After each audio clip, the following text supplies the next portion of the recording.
Futebol é hoje o jogo mais popular e um dos mais praticados no mundo. Em comparação com outros esportes, ele ganha um destaque ímpar e é capaz de mobilizar uma população inteira na frente da telinha.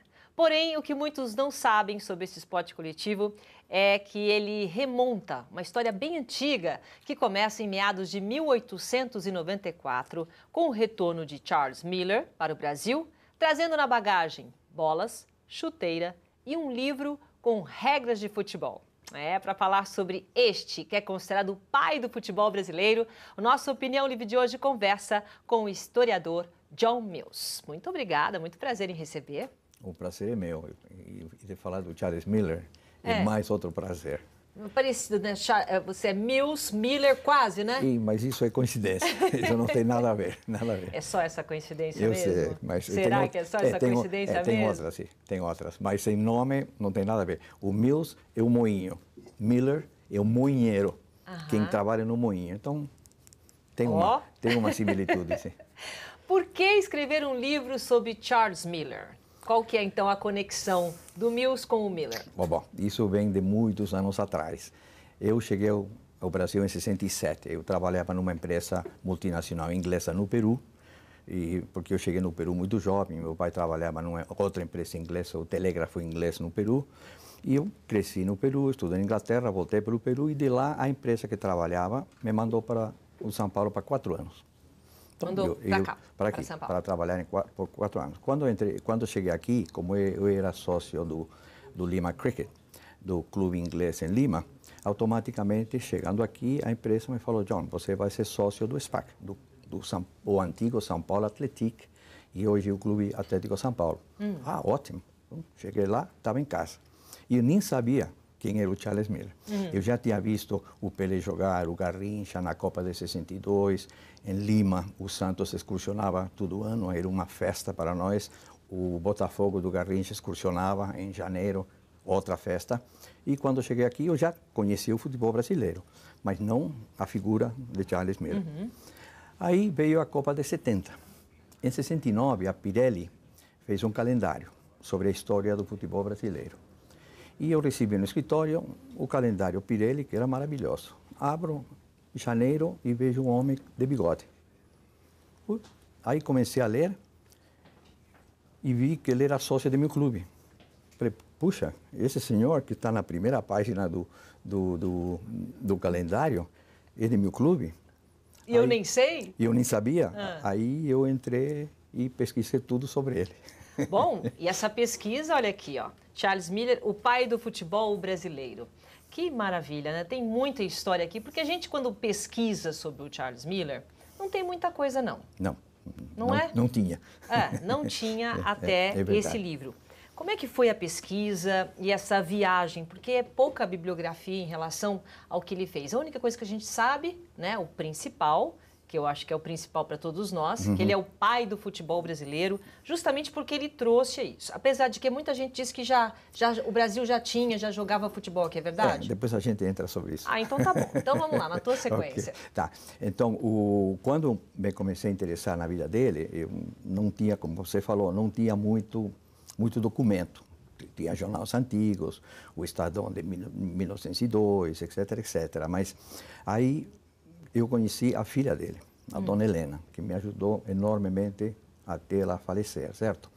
E através dela já comecei a pegar documentos, o que se escreveu dele quando ele faleceu em 53, a Gazeta Esportiva tinha muita documentação sobre essa época anterior.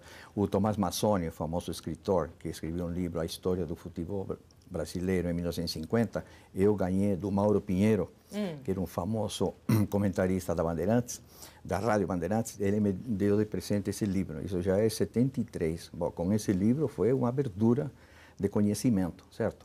E através de todas essas pesquisas, eu escrevi um livrinho muito pequeno, em 74, mas era mais interno do clube, certo? Eu queria que a garotada do clube... Para saber quem era o Charles Miller. Aliás, vamos colocar a foto aqui para a gente conhecer. Para que a garotada do clube... Olha aí, conhecesse... essa foto que você viu na Pirelli, não? Sim, não. Essa já é um senhor executivo da empresa dele, já com idade, certo? Não era dos princípios quando ele era jogador de futebol. Então eu queria que a garotada conhecesse a vida dele, para que soubessem da importância do clube na história do futebol brasileiro. Aí depois veio o resto, certo? Mas esse foi o meu objetivo primário, para que a garotada do clube conhecesse a vida dele. Ok, então vamos conhecer um pouquinho a vida dele. Fala um pouco do Charles Miller. Bom, ele nasceu no Brás, em novembro de 1894, a um quarteirão do Largo do Gasômetro hoje, certo? E naquela época não tinham assim muitas escolas. O pai era um engenheiro escocês que veio pela São Paulo Railway, a estrada de ferro Santos Jundiaí, e a mãe era anglo-brasileira, ou seja, pai inglês, mãe inglesa, mas ela nasceu em São Paulo. E ele, com 10 anos, foi mandado a estudar em Inglaterra. Antigamente tinha isso, né? Quem tinha posse, inclusive até eu fui mandado para lá. Tinha que estudar na Europa e depois voltava. Ele foi para a Europa? Exato, ele foi para Southampton, porque em Southampton era o porto de saída dos navios para São Paulo, e o pai dele tinha conhecidos lá. E tinha uma escola que ele encaixou direitinho, porque era uma escola de um ex-decano da Universidade de Oxford, que fundou essa escola. E já o futebol já era jogado. Como é hoje, 11 contra 11, etc, etc. Então, ele chegou com 10 anos e ficou 10 anos lá. 10 anos? 10. Tá. Só que nos últimos 3, quando ele estava, imagine primeiro, segundo e terceiro colegial. Quando ele estava no primeiro colegial, ele já estava jogando na primeira equipe da escola. O futebol? Futebol. No primeiro colegial, já. E jogava pela escola, depois jogou pelo St. Mary's, que é o Southampton da primeira divisão inglesa hoje, mas naquela época era tudo amador. Inclusive jogou 3 jogos pela seleção do condado, do estado de Hampshire. Southampton é a capital de Hampshire, digamos, a principal. Essa foto aqui é um pouco depois. Esse é o primeiro jogo interestadual São Paulo-Rio. Quando ele voltar para o Brasil... Esse é o Miller aqui. Não, esse é 1901. Esse já é aqui. Então, na escola, ele jogou 53 jogos e marcou 54 gols. Olha! Uma média... Olha, pelo menos... New Ronaldo. Ou seja, ninguém. Diferenças muitas, mas... Então, ele já era bom jogador. Se ele, no primeiro colegial, já estava jogando na primeira equipe da escola, e no St. Mary's e depois na seleção do condado de Hampshire, significava que ele era bom. Diz que ele já tinha o gingado, né? Aquela coisa alegre, divertida do brasileiro, que depois ficou realmente a marca registrada da gente, né? Isso deve estar nos genes dele, ou na excelência do futebol brasileiro de hoje. E já nasceu com isso, digamos. Aí, em 1994, a família chamou de volta, o pai tinha falecido, e chegou em novembro. Antigamente, o pessoal falava que ele tinha chegado em fevereiro, mas quando pegamos todos os dados dos jogos na Inglaterra, ele realmente saiu em outubro e chegou aqui em novembro de 1894. Como você falou, na mala dele tinha esses tesouros. Ele trouxe o quê? Vamos lá. Ele já trouxe, quer dizer, quando ele saiu, quando ele voltou, ele já tinha a ideia de trazer para o Brasil? Sim, porque inclusive quando ele saiu, os discursos de despedida dos professores dele, botaram ele lá em cima, certo? Tipo assim, continue jogando futebol porque você é bom, não abandone esse esporte. Exatamente. Então, se ele trouxe na mala 2 bolas, uma bomba para encher as bolas. Bombinha? Porque era bola aquela... Era o que era material? Não, era couro, mas tinha uma bexiga dentro. Essa de capotão. Bola de capotão, isso mesmo. Que tinha essa costura aí, que quem cabeceava a bola era um Deus não sacuda. Imagina, uma bomba, né? Era uma bomba.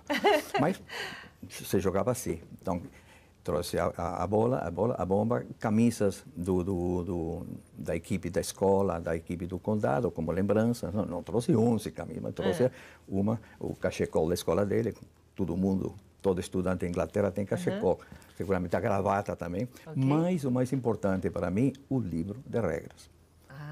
Porque o futebol já tinha sido implantado, como a gente conhece hoje, 11 contra 11, juiz, etc., em 1963. Aqui? Não, em Londres. Lá, em Londres. Aqui não. Não, em outubro de 1863. Então essas regras já eram regras que estavam valendo mundialmente. Exatamente. Então ele chegou com isso e quando chegou aqui entrou como sócio do Clube Atlético São Paulo. Já rápido, né? Sim, porque já tinha 8 anos, 88 a 94, 6 anos. Certo? Então, mas ele entrou sócio do clube que já existia, então já tinha. Sim, já tinha sido fundado no dia da Lei Áurea. Com futebol? Não, com cricket. Ah, cricket. O taco inglês, certo? Esse era o jogo dos ingleses eméritos, 500 anos. Né? E ele chegou, e ele também jogava cricket, porque nas escolas inglesas se fazem muitos esportes, não é só futebol. Tem rugby, tem o hockey, tem cricket, tênis agora, isso é mais moderno, mas não naquela época. Então, chegando aqui, se encontrou com um clube. Não tinha sede o clube, mas era um clube já formado, que tinha sócios que jogavam cricket em algum campo aqui nos arredores do Bom Retiro, certo? E aí, quando viu isso, então ele começou a falar, olha, vocês não querem praticar uma coisa diferente? Ah, sim, por que não? Vamos lá. Aí, em abril de 1995, ele organizou esse primeiro jogo com regras, certo? E a aceitação foi rápida? Que jogo gostoso, aí não parou mais. Também não jogavam todo fim de semana, porque não existia campeonato, e os adversários eram eles mesmos, os ingleses do Clube Atlético São Paulo, ou seja, do SPAC. Mas quando que foi assim, o primeiro jogo realmente já com todo mundo aprendendo as regras, tudo bonitinho? A gente pode considerar que é o primeiro jogo de futebol no Brasil? Tá, foi o domingo, 14 de abril de 1895, ou seja, 6 meses depois de ele chegar. E ele, Ele funcionou também como um treinador, como árbitro, como tudo. Ele ensinou como se chuta, não como se chuta, ou seja, todo mundo nasce chutando a bola, mas por que chuta, escanteio, aquela coisa toda, certo? Então, esse jogo, como todos os jogadores eram amigos, tá? Tiveram que fazer 2 times, então fizeram o time do São Paulo Railway, da ferroviária, e o time da Gas Company. Então, da companhia de gás contra a companhia de... Exatamente, a companhia de gás era a que estava fazendo iluminação da cidade de São Paulo. E a ferrovia, o que tinha feito a ferrovia, ou seja, que administrava a São Paulo Railway, que ia de Santos a Jundiaí, passando por a famosa vila de Paranapiacaba. Então, fizeram o jogo, o São Paulo Railway, que era o time do Miller, ganhou 4-2, ele marcou 2 gols e o pessoal ficou feliz. Aí eles passaram a jogar na chácara Dali. O Dali era um outro sócio do clube, inclusive tio do Charles Miller, e ele emprestou sua chácara no Bom Retiro, na rua Três Rios, onde hoje está o Colégio Santa... Tudo aqui no centro da cidade, tudo aqui perto, Santa, né? Agora me pegou o nome, Santinés. Santinés. Tá. Porque São Paulo era pequena, não? Estava chegando a imigração italiana, tudo, mas era pequena. E foi pegando rápido, o futebol, as pessoas foram gostando rápido. Sim, e esses ingleses que estavam jogando. Aí veio, isso em 95, então em 98 e 99 apareceu o Mackenzie, a escola Mackenzie, tá? Que eles já tinham seus esportes dentro. O esporte principal do Mackenzie, por ser americana, os presbiterianos americanos fundaram a escola, era o basquete. Quando o pessoal que jogava basquete viu que existia o futebol, falaram, olha, já se apaixonaram. Professor, podemos jogar os dois? E se apaixonaram. Aí eles começaram a jogar amistosos. Entre si. Aí em 99 veio a figura de Hans Noblin, o alemão, de Hamburgo. E ele foi o fundador do Germania, Esporte Clube Germania, que hoje é o Pinheiros. Olha! Esse clube maravilhoso, com 50 mil sócios, certo? Deixa eu só fazer um intervalo comercial antes da gente continuar a história. Eu estou entrevistando aqui o John Mills, que está contando pra gente a história do Charles Miller, quem trouxe futebol para cá pro Brasil. Um instante só que eu já volto. Até já! Estamos de volta conversando com o historiador John Mills, contando pra gente a história do Charles Miller. No primeiro bloco, ele começou a contar aí toda a movimentação da volta do Charles Miller para o Brasil, depois que ficou na Inglaterra, e o primeiro jogo oficial que foi registrado. A gente tem algumas fotos aqui, vamos mostrando as fotos, John, e aí você vai mais ou menos contando pra gente o que aconteceu. Essa parte aí, tá, essa é a foto dele como futebolista.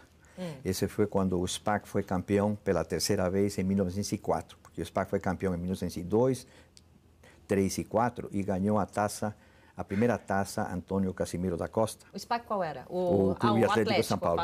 Esse é o nome romântico. A abreviatura de São Paulo Atlético, que hoje é Clube Atlético São Paulo. Então, essa é a mais famosa foto dele, uma das poucas.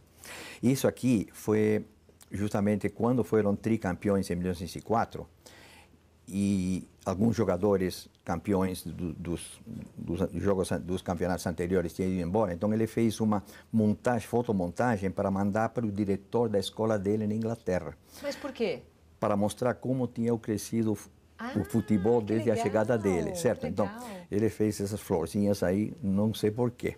Mas aqui está todos os jogadores porquê, que jogaram pelo SPAC, pelo Clube Atlético São Paulo, nos 3 campeonatos, quando ganharam e aqui está a Liga, né?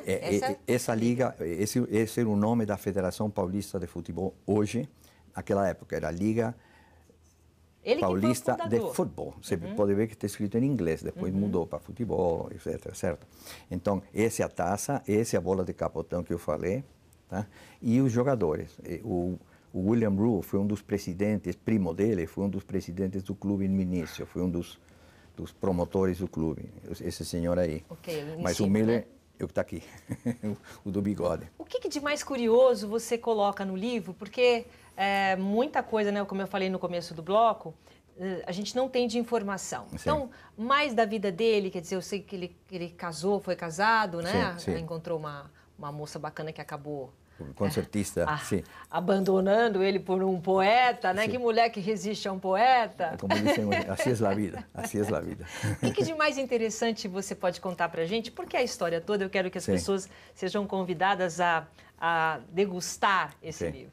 Uma das primeiras coisas que eu achei muito, muito interessante, tem duas importantes, mas a primeira foi que em 1904, 10 anos depois dele chegar, ele mandou uma carta ao diretor da escola dele, falando o que ele tinha feito em 10 anos, que já tinha que a cidade tinha paralelepípedos, que se parecia com Southampton, Inglaterra, as casas, tudo. Era bem inglês, o centro de São Paulo. E depois ele falou de que tinha feito um campeonato, que ele tinha ganho 3 vezes. Mas o mais importante nessa carta é que ele falou que um dia a garotada veio e pediu para ele ser juiz de um jogo, na rua, na várzea. Ele falou sim, lógico, ele nunca falava não para isso. Mas eram 20 contra 20. Então o Miller falou, mas você não pode jogar 20 contra 20. Ah, mas nós queremos sim, porque todo mundo quer jogar, senão vai ficar 9 de fora. Tá? Aí o Miller falou, essa é ótimo. Tudo bem, joguem 20 contra 20. Então o jogo foi maravilhoso, só teve uma falta e algum dos times ganhou. Ninguém ficou sabe. Uma bagunça, 20 Exatamente. contra 20? Mas pediram para ele apitar e ele apitou, certo? Outra coisa, já quando ele faleceu, um ano depois teve uma comemoração no cemitério, no sepulcro dele. Uma homenagem. E um dos dirigentes da Federação Paulista de Futebol, de Aquino, da família de Aquino, que tinha sido jogador do Paulistano, adversário do Miller, fez uma elogia maravilhosa.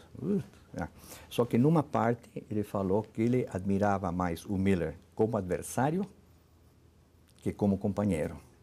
Eu achei isso... Olha que maravilhoso, quer dizer, você respeitar o adversário. Exatamente, ele falou, eu admiro mais o Miller como adversário que como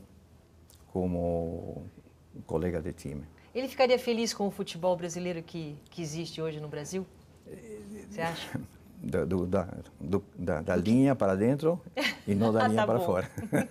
Da linha para dentro, Da linha para dentro, sim, porque ele admirava, ele era driblador, tinha seu jeito de jogar, certo? Então, seguramente, ele deve ter admirado o Leônidas da Silva, o Garrincha, Pelé... Tantos talentos, né, que vieram. Dr. Sócrates, Zico, todos até os bons de hoje, certo? Então, ele deve estar muito feliz de como está o futebol hoje. E você acha que ele tem o reconhecimento que merece pelos brasileiros? Aí, uma pergunta difícil, porque quando... Nós temos o quê? O Pacaembu, né? Sim, bom, aí, justamente, nessa eulogia de 1954, um ano depois do falecimento dele, foi que a Câmara Municipal fez a homenagem, acho ótima para ele, de chamar a Praça Charles Miller justamente no Pacaembu, porque uma coisa tem que ver, se tivessem colocado uma rua no centro, não dizia muito. Claro. Mas, sim. Agora, quando eu cheguei ao Brasil, se você perguntava, quem é o Charles Miller? É uma praça. Exatamente. Não é uma praça. Esse foi outro dos motivos que eu... De você escrever, Exatamente. Realmente. Ele não é uma praça. Ele é mais que uma praça, certo? Então, mas brincando, né? É mais que uma praça. Então, por isso, esse foi meu intuito de fazer toda essa ou seja, de escrever essa história para que não só a garotada do clube, sino para o brasileiro em geral Então aqui a gente tem, além da história, a gente tem algumas regras, alguma coisa da época? Não, mais a história, sim, mais com história, fotos, sim, né? sim. E essas fotos todas, todos esses documentos, aonde que você resgatou? Bom, principalmente? Do Arquivo do Estado, na Rua Voluntários da Pátria, Ok. no Estadão. O Estadão, eles tinham o artigo do Estadão de 1902, da final contra o Paulistano. SIC, ou seja, ontem com H, com a escrita portuguesa da época. E eu não mudei nada, certo? E coloquei isso no livro. Esse primeiro artigo do primeiro campeonato. Porque naquela época os jornalistas esportivos não tinham muitos, certo? O futebol era assim meio deixado de lado. Ah, sim, vamos a fazer um artigo, tá? Mas não tinha tanto assim. Isso aqui é o estádio do Velódromo, hoje é a Praça Roosevelt, que era do Paulistano. Mas por que Roosevelt era um a estádio? dona Viridiana Prado, que era a dona de todo esse terreno que hoje é a Consolação, Higienópolis, ela construiu isso para que o neto dele, que tinha vindo da França, fizesse ciclismo. Olha! Certo? Só que quando o futebol começou, então falou o ciclismo morreu, deixaram de lado. Aí ela construiu as arquibancadas para o primeiro campeonato. Certo? E já tinha bastante gente, né? Sim, olha, levava muito público sim, já o futebol. Todo mundo de chapeuzinho, porque era a moda francesa da época.